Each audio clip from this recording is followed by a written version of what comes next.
If your blood runs orange and blue, this is the pod for you. You're listening to Orange and Blue Bloods, hosted by EJ Stewart and Tommy Beer. Let's get to it, New York. So let's begin in Los Angeles. So the Knicks earned a split in the weekend back-to-back in Los Angeles after a disappointing loss to the Clippers on Saturday. The Knicks bounced back to knock off the Lakers 112-108.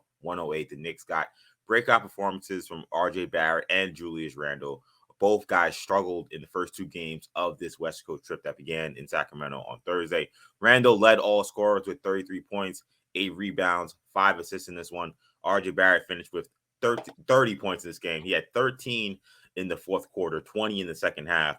Tommy, did you feel like this was a must-win game for the Knicks as they kind of struggled and they looked like they were maybe headed in the wrong direction after that 9-game win streak, now snapping a 3-game losing streak?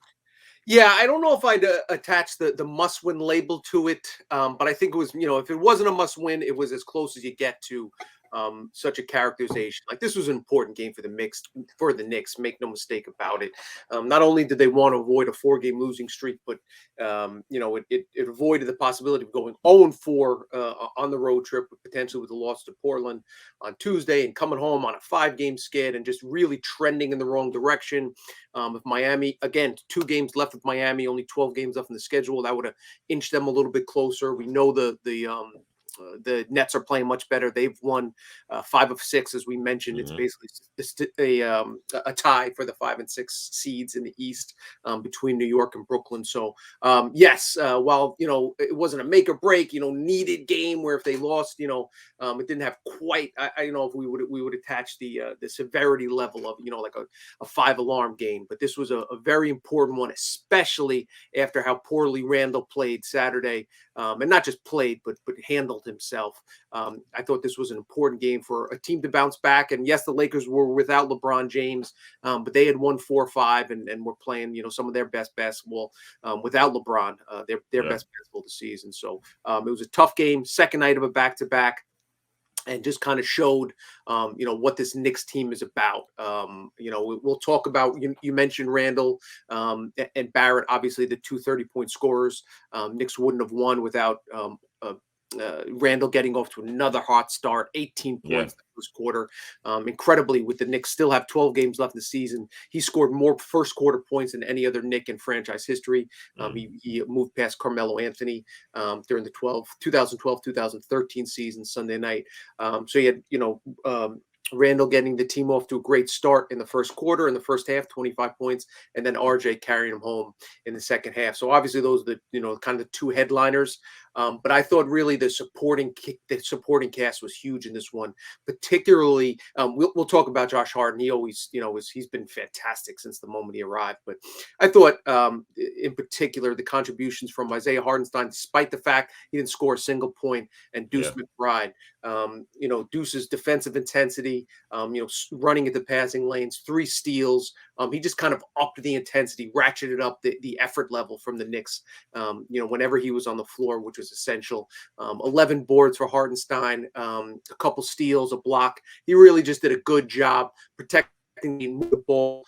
9 points from Obi. So I thought those 4 reserves, was really a kind of a, they're not going to get the, they're not going to be the lead in the recap. But I thought those guys provided very important contributions and just kind of what this team has been about since day one. Typically, it's Randle and Brunson, sharing the responsibilities in terms of scoring and distributing on a nightly basis. But it's the other guys picking their spots, seeing when the team needs them to lift them up. And 70 games into the season, the Knicks are 10 games over 500, and you don't do that unless you have a really solid supporting cast, especially when you don't have a true, quote unquote superstar. And that's and we saw that again Sunday night. That was a good reminder. Yeah, in many ways, this game really, I felt in some ways, was kind of won by the bench. I know RJ and Randle had these big games, and they don't win, of course, without those guys. But this was a game that was kind of very close. It was I don't know if any team at any point ever got a double-digit lead. This game was kind of played within the 5 to 8 point kind of range throughout the entire game. At times, it was a 2-3 point game. And it seemed like anytime the bench unit got out there on the floor, that's when the Knicks were able to extend to a 7, 8. At one point, I think they did have a 10-point lead in the fourth quarter. Like, they like the bench unit, and you look at all their plus minuses. You mentioned Hartenstein plus 19, McBride plus 15, Hart plus 13, Obi plus 5. And you look at the starters, a lot of these guys are minuses. Quickly was minus 11, Mitch was minus 15. Then you got small plus minus deals. You got Randle minus 1, Barrett even at 0, and Grimes at minus 5. That kind of shows you where the game was won. The game was won when that bench unit came in. They played spectacular. I thought one of the turning points of this game to me was kind of at the start of the fourth quarter when the bench unit once again looked like they were pretty much kind of dominating that Lakers bench unit, and then to a point where it looked like maybe the Knicks will pull away and kind of make this a double-digit game if Darvin Ham went with the usual substitution pattern of kind of keeping AD and Russell, who was blazing hot in this game, out till around the 6-7-minute mark. He brought them in about 8:40, 8:50 left in the fourth quarter because he kind of knew the game was going to get away.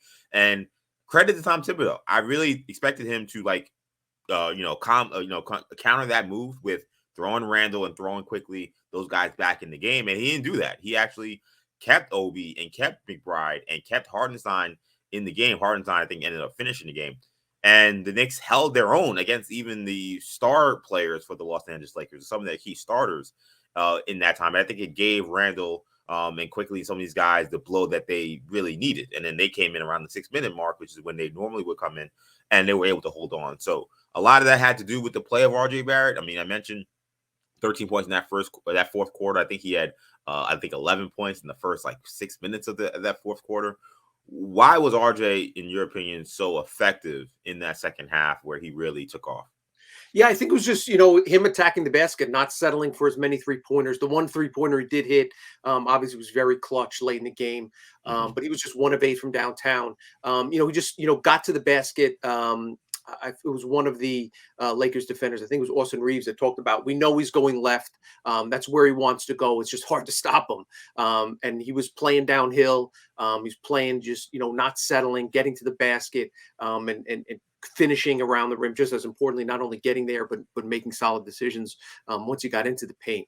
And again, that's a game. We talked about Randall's good start. We talked about the bench players, but they would not have won that game if Barrett didn't put on, didn't put up, the 20 plus points he didn't perform as, didn't pump in the points that they needed. Because again, obviously, without Jalen Brunson, they have a tough time finishing. They almost have to build a little bit of a cushion when Brunson's on the court. We saw the Lakers make a dash back before. 2 late free throws from Josh Hart was eventually able to seal it with 5 seconds left. So those are all those are the things that they needed. But yeah, I just think key for Barrett again is going to his strengths, and his 3-point shot is just not falling right now. Last 6 games he's shooting 7 of 39 from downtown. That's 18%. That's a staggeringly low number. And he's not the only one struggling from deep. Over that same 6-game stretch, Quentin Grimes 9 of 31, Obi is 3 from 20. Those 3 are combined 19 for 90. During that 6-game stretch. Again, a lot of it has to do with, we talk about how important Brunson is just for obviously his points per game average, et cetera. But, the way he sets up the offense, the way he puts his teammates in position to succeed. All these numbers are highlighted and illustrated when we see him not on the floor. But yeah, so again, for RJ, and we've talked about it and we'll talk about it again over the next couple of weeks, for the Knicks to unlock their ceiling, they need not only a productive RJ Barrett, but an efficient RJ Barrett, and not necessarily the version of the version of RJ we saw in the second half, because obviously you hope Jalen Brunson's back, and therefore they don't need, he took 27 shots last night. So the good news is he scored 30 points, but 27 field goal attempts is not a recipe for success for the Knicks when they're fully healthy, even if they're not fully healthy on most nights. But again, if he can do that in spurts, the start of the fourth quarter, the start of the second quarter, when Randle and Brunson are out, if Tibbs continues to go with not staggering those guys minutes, that's when RJ is going to have to play that version of himself. So hopefully you see an increase in efficiency, but they need that productivity from him in those spots.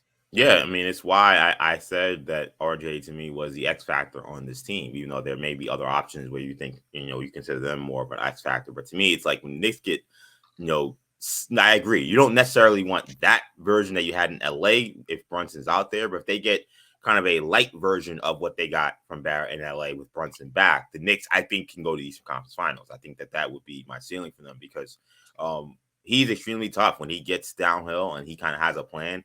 And he has a counter when the defense takes away certain things, which is kind of what we saw. I mean, he had some finishes in that game on Sunday night that I had not seen from him. I mean, and it wasn't like it was luck. It was clearly things that he had in his bag. He just hasn't really tried, or maybe he's never pulled it out in the game. I mean, some really nice left-handed finishes. Of course, he's left-handed, but he did an up and under right around or in front of the basket that I was like, oh, I've never seen him do that before. Like he had it all working. And when RJ is being aggressive, I think the Knicks are at their best when he's being aggressive and being efficient, which is what they got in the second half. First half wasn't so great, 4 for 10 in the first half. If he can play that way, I think the Knicks are in good shape. I also think that, to me, when I think of RJ's game, the three-point shot right now is broken. There's no other way to put it. When I look at the way he shoots, I think that for some reason he's shooting with a much wider base than I'm used to. And I think that's why a lot of his shots are so off left and right. A lot of time you talk to shooters, a lot of it starts with your base, starts with your feet are planted. And I don't think he's always square. I don't think he's always balanced. And I think that's why you're seeing some of these misses end up so bad. In fact, the one he made, I thought he had to shoot it quickly. He had to kind of get it up, and he couldn't really think. And I think he actually had his best looking shot on that one, and I knew it was going to go in, and it went in. So I don't know if that means he's got to go back to Drew Hanlon.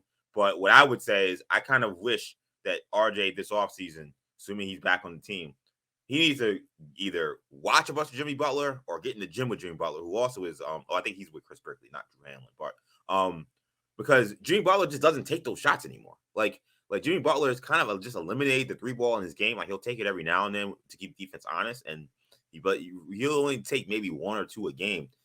RJ, when he has a game like this, I mean, it was crazy during the broadcast. Mike Breen kept saying, RJ is now, 7 for 10 from 2, but he's 0 for 6 from 3. And you hear that stat, and you're just like, I mean, I know to some degree in the way the NBA's play, you gotta keep the defense honest, but you don't feel like he could find a way to get more 2-point shots. You would think his efficiency would rise up. Maybe he won't have the big point totals he would have, considering he's a third option, but I think he'd be a much better player at this point. Totally agree. And I think the Butler comparison is a very good one. Also, DeMar DeRozan. I mean, there are guys, there are wings that have shown that you don't need to be a high volume 3-point shooter to score effectively in the NBA. Even today's NBA, because of the excessive amount of 3-pointers that are taken, there's a lot of space open in that 2-point area. If you can become a high efficiency 2-point shooter, there's a place for you. There's a place for you to increase your productivity, your efficiency, and make you a more valuable NBA player. And kind of one of the thoughts I've had over the last couple of weeks, even when Barrett's struggling, is not only is Barrett's a strong play to close the second half and in the postseason important for the Knicks, obviously, winning games over the next stretch and into the postseason, et cetera. But if they're going to trade him this summer, which I actually think is, if you had to ask me if there was one big move the Knicks are going to make, I think it's trading RJ Barrett this summer just because of his fit alongside Brunson and Randle's a little bit clunky, not a great fit. He's the kind of the one piece that they have that could bring something back, considering his youth. Just basically increasing his trade value. It would be important for him to kind of close out the season strongly, as he did last season. And remember, he played really well, averaged absolutely 23, 6 and 5, something like that, the last 2 months of the season. So he's obviously not going to get to those numbers this season. But again, for him, it's not the points; it's just playing efficiently, and also him and Randle didn't play all that well defensively. They kind of had spots and starts here, at moments over the weekend. But it's certainly again. But the good point about Barrett is he doesn't necessarily take the open 3-pointer if it's there, but the other thing is you're going to see teams start to dare him, and you saw the Lakers do that a little bit. Really, give him an extra few feet until he starts knocking them down. Yeah, and another player he could watch, quite frankly, is Josh Hart. How many threes does Josh Hart turn down? Threes that, quite frankly, I think he should be taking sometimes. But he turns them down. He ends up getting an assist for somebody. He ends up getting to the free throw line. Like in some ways, I think he kind of shocks the defense when he doesn't take those shots. Yes. And I think I watched a very good clip. It was maybe 3-4 years ago with Eric Spoelstra, where he was kind of explaining. He was at coaching clinic. He was explaining kind of how offenses work in the NBA. And I guess he was talking about the mid-range game. And he said, look, I know people talk about how, we're not trying to take mid-range jump shots anymore. And he's like, that's not necessarily true.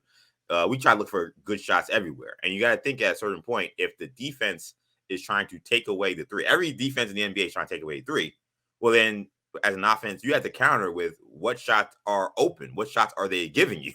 He's like, so if you're giving you open mid-range jump shots and you can hit those shots, then that should also be in your offense. And I thought it was an absolutely brilliant. I definitely did a disservice probably explaining what Soldier said, but it was a brilliant explanation just about how he kind of looks at offensive efficiency and how he plays the game, how he coaches. And one of his best players, Jimmy Butler, lives in the mid-range. So RJ Barrett during his second year showed that he could hit that mid-range jump shot.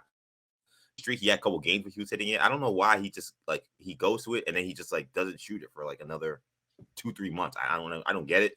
But nonetheless, it was a really great game from Barrett. So definitely shout out to him. You mentioned Randle and you mentioned the defense.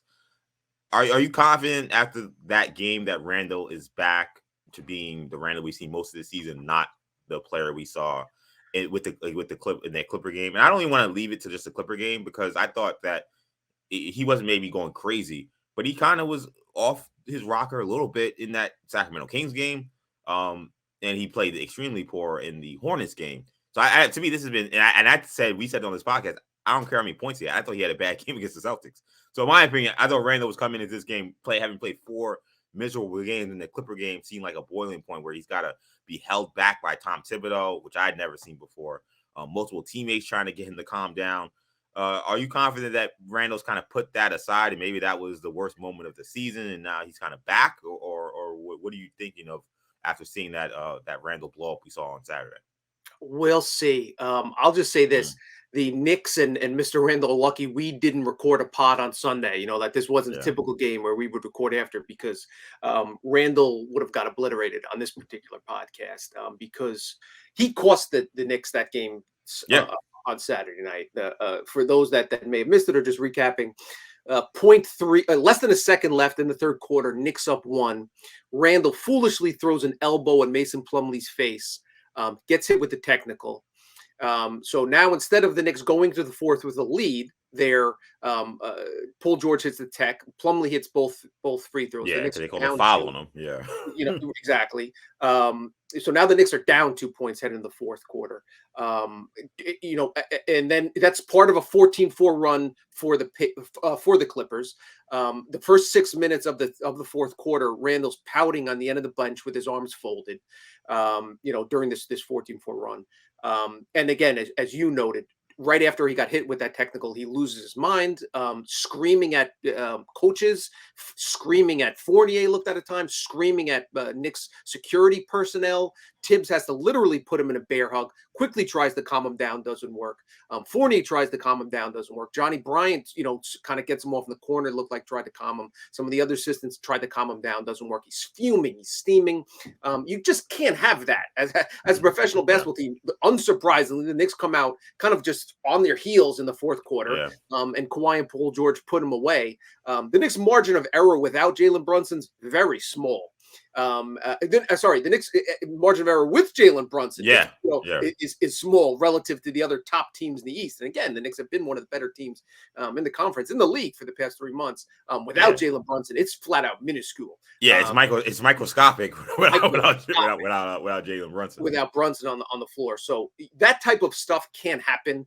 And it was kind of like, I just think of it like as a, if you're a parent and you see a kid, behave really well for a whole school year, and then he gets into he was fighting the year before, and then he gets into another altercation, or it was kind of like a relapse, a PTSD moment for Knicks fans, because we saw it, and that was the Randle that really kind of sabotaged himself, and in turn kind of torpedoed the Knicks season in 2021-22. And to his credit, and we have given him a ton of credit here, and he's been given a ton of credit elsewhere, he deserves to make the All-NBA team this year. He's played that well for that long, 70 games, never takes a night off.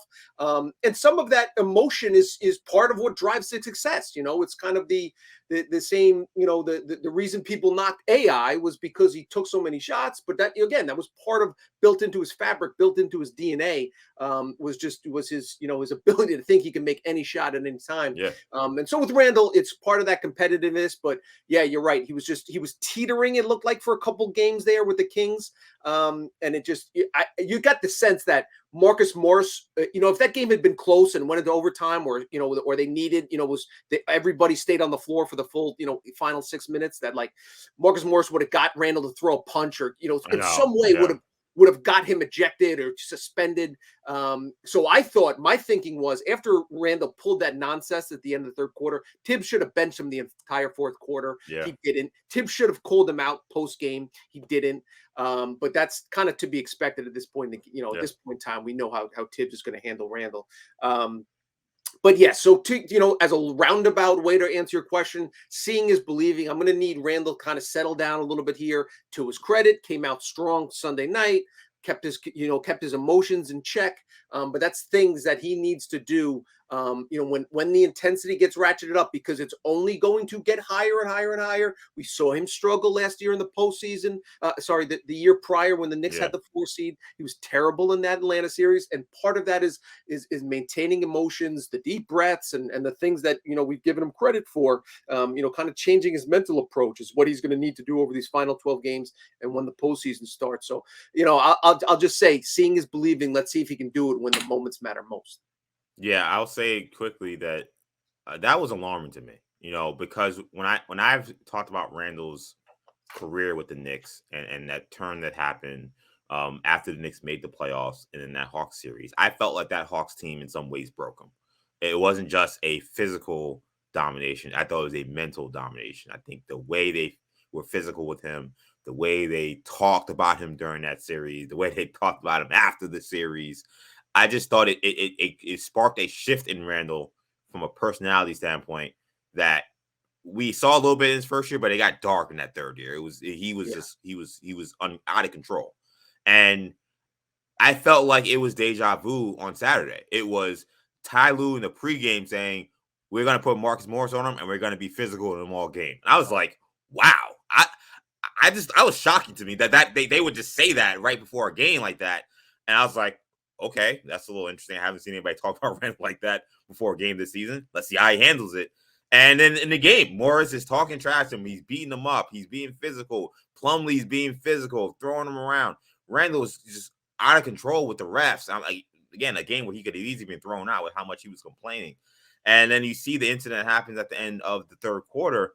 And I thought I was seeing in a short 48-minute version of what I saw essentially from that Hawks series into the 2022 season.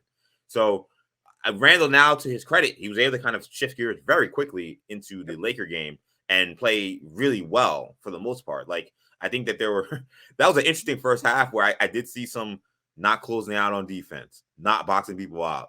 But then he was hitting these incredible shots and making these incredible moves. And in some ways, that was the most Julius Randle first half you'll ever see from him. But the fact that he was able to put it together and put together a good game, I think was a good sign. But it was just a little alarming that like a team could get him so far off of his game that quickly, that easily.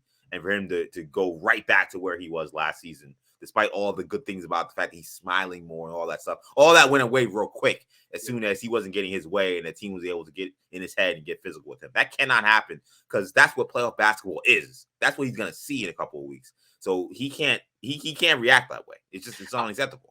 100%. And whatever team they play, the Sixers, the Cavs, the Celtics, and one thing to keep in mind, the Sixers, who have won 5 in a row, are just 1.5 games back behind the Celtics for that 2 seed. So that's something we'll keep an eye on, as the Knicks are potentially in the 6 seed, who ends up in that 3 seed. It's very interesting. But yes, they whatever team the Knicks play in the first round, they likely won't come, and maybe they will come out and say it. We're going to get physical with him. We're going to try to get into his head. We're going to, a couple extra elbows. We're going to use maybe a backup and Paul Reed, if they play Philadelphia, foul him a few more times. But whether they say it to the media or not, they're going to say it in the locker room, pregame, postgame, halftime. Get inside Randle's head, make him work for all his points. Hopefully he starts yelling at the refs. Hopefully he starts yelling at his teammates. Because if he does that, then he's not, then he's a lesser version of himself. And one other thing to point out, I think is important, because we talked about him teetering and then finally going over the edge Saturday, has been the importance of Jalen Brunson on this team as a whole, as the ship's captain to kind of guide them through choppy waters. but particularly his impact on Julius Randle. Obviously, the production. I think it's JJ Redick had it during the stat during the game last week. I think they're third in terms of Brunson to Randle total points scored this season. That two-player combination. Yeah. But and we know about the production efficiency, et cetera. But just the on-court demeanor. Jalen Brunson's steady hand, just he never gets, he never plays faster than he wants to play. He's always playing at his own pace, and just seems to have a calming effect on the team as a whole. Just basically just one huge yoga breath when they need it. Yeah. And that's something they've been missing these last couple of games, and obviously something they've needed in the clutch. And we've seen it when they faltered without Brunson on the floor, and also just Randle in general. Jalen Brunson's just basically, it's almost as if his just his presence on the court directly impacts Randle's move. Yeah, exactly. So I think that whole thing doesn't happen if Brunson plays, quite frankly. And I think in some ways, like, I'm looking at the characters that are involved in this story on Saturday. I'm looking at him yelling at Evan Fournier. I'm looking at him yelling at other guys that have been on the team before, like guys that were there last season. To me, it was like, oh, this is last season. Like, this is what we had. Like, Randle having a terrible game, inefficient, yelling at the refs. Now he's blowing up to the point where now he's yelling at his teammates, yelling at everybody. He's being held back. Assistant coaches can't control him. Like, the main difference this season is that Jalen Brunson is on the team. Now, he was on the bench. He wasn't obviously playing, but I just think if he's in that game, he's playing. I think Randle has talked about how much he respects Brunson. I just think that they have a relationship where I don't think he even pulls that. That to me is that also is alarming. Like, I don't like the idea that, like, because Brunson didn't play, he felt like he could just be a wild man. Like, that can't happen. And it's something minor, but it's just kind of, I think, a illustration of our point. Randle should not be taking technical free throws when Emmanuel plays in the game. What was that yesterday? Yeah. And it's happened before. And I think it's just kind of a sense of entitlement. We've credited Randle, time and time again this season, and he deserves it for how well as he played. But the next step to his evolution as a basketball player is his evolution as a leader and kind of a primary focal point of the offense. And just, he's one of the highest paid players on the team, and he'll continue to do so. He needs to, in some respects, humble himself a little bit, and figure out, okay, I understand I want to get my points up, etc. But in order for us to win, even if it's a 0.0001% chance, because I'll probably make the free throw, and Emmanuel Quickly, but Quickly's a higher percentage free throw shooter, and the game may not come down to 1 point, but it might. Let your best free throw shooter on the floor take the free throw. And it's kind of circling back. We've seen it before when Brunson and Randle on the floor together. Brunson steps to the free throw line and takes the technical. So that's the kind of respect that Brunson should show to his teammates, and hopefully we'll kind of see that maturity. And again, it's important to remember he's in the prime of his career, but he's still a 28-year-old person, has some growing and maturing to do. So hopefully he'll continue to do so. Yeah, Knicks win this game 112-108. I did think it was interesting. JVG was on the broadcast, and he was extremely critical of Randle in the first quarter. It's almost like he was kind of ready for a bad Randle game, given how he had been playing. And he spoke about his inefficiency late in games, and he talked about the inconsistent effort on the rebounding and not boxing out Jared Vanderbilt, who was killing Knicks on the offensive glass first quarter.